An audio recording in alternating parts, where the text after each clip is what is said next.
Hey guys, welcome back to our channel TechTube. Today in this video I'm going to show you guys how you can request personal info access on your Netflix.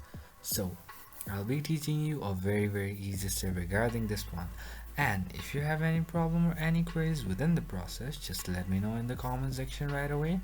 And now without any further delay, let's just get started. So first thing first, just log in with your account on your Netflix app, or you can use your Netflix website. Once you do that, just choose the profile that you used to visit your Netflix with, and then you'll be in this particular platform.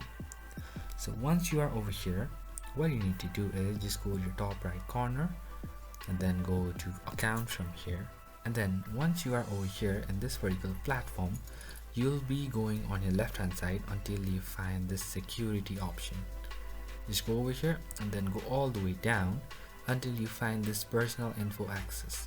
Just press on it, and then over here you'll be having this submit request option.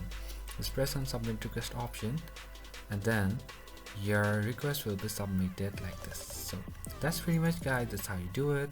I hope this video is helpful for you guys. So thank you for watching our video, guys. If you like our video, please leave a like and do not forget to subscribe our channel, and also hit the bell icon so you never miss an update from us.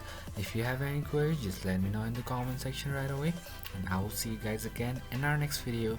Till then, stay safe, guys. Thank you for watching.